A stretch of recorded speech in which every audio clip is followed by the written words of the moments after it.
অনুরোধ করি যুবক, প্লিজ যুবক, হৃদয়টাকে মেরে ফেলিও না। তুমি দেখো না, তোমার বয়স 22, 10 বছর বয়সে মা বলেছে স্কুলে যা, মাদ্রাসা যা, মানুষ হবি, ভবিষ্যৎ ভালো হবে। তুমি শোনোনি, ক্রিকেট, ফুটবল, সিনেমা, নাটক, কোথায় বিয়ে, কোথায় গায়ে হলুদ, গান বাজনা বাজিয়ে তোমার জীবন কাটাই দিছো। যুবক দেখো, 22 বছর বয়সে তুমি মূর্খ। তোমার পাশের বন্ধু পাইলট স্কুলে পড়ে, হ্যাঁ 10টা টিউশনি পড়ায়, 30,000 টাকাও কামায়। হ্যাঁ, তুমি যাকে বিয়ের প্রস্তাব দিচ্ছ কেউ রাজি নাই, ওর জন্য 5টা ঘর আসে, ওর মা বলছে এখনো ছোট, আরো পড়াশোনা করুক, আর তুমি বিয়ের জন্য হন্য হয়ে খুঁজতেছো। কোনো রিক্সাওয়ালাও তোমাকে মেয়ে দিতে রাজি।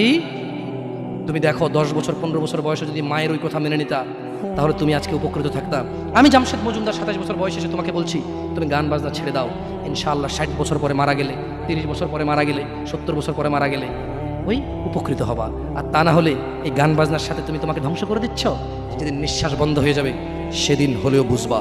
বুঝতে তোমাকে হবেই, জমিনের উপরে বোঝো অথবা জমিনের নিচে বোঝো, বুঝবে তুমি হবে।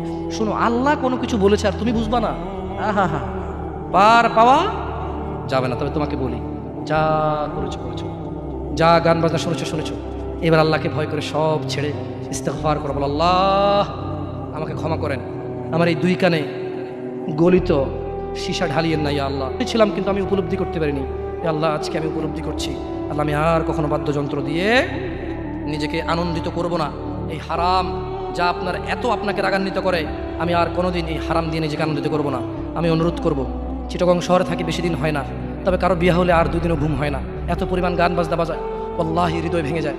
আল্লাহর কসম, কি দিয়ে বুঝে আপনাকে? মন চায় মারামারি করি, মন চায় গালাগালি করি, মন চায় ঝগড়া করি, মন চায় ওর বিয়ে ভেঙে দেই, মন চায় নিজে পুলিশের ওসি হয়ে ওদের সবগুলো বন্ধ করি, মন চায় রাজনৈতিক নেতা হয়ে লাঠিছোটা নিয়ে এদেরকে পিটানো শুরু করি, মন চায় আল্লাহর থেকে অনুমতি আসুক, ওহি বন্ধ হয়ে গেছে, মন চায় আল্লাহ তুমি ওহি পাঠাও, একটাকে গলায় পাড়া দেই কতক্ষণ। মন চায় নিজেকে যদি অনেক জ্ঞানী, অনেক কিছু হতাম, কোথাও গিয়ে যদি বলতাম গান বন্ধ করো, যদি বন্ধ করে দিত, যদি এমন কিছু হতাম, কত কিছু যে মন চায়। তোমার বিবাহ তুমি রামশ্যাম যদুমধুর মতো করে ফেলেছো। যুবক, তুমি কেন কবুল পড়ে বিয়ে পড়ো? আমার তো বুঝে আসে না। বাবা, আপনি কেন আপনার ছেলেকে কবুল পড়িয়ে বিয়ে দিচ্ছেন? আমার বুঝে আসে না।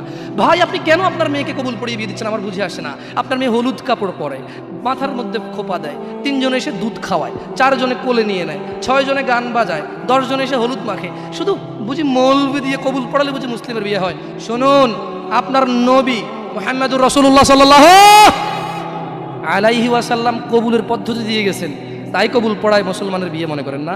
কিন্তু বাকি যেগুলো করেন এগুলো কার পদ্ধতি? কার?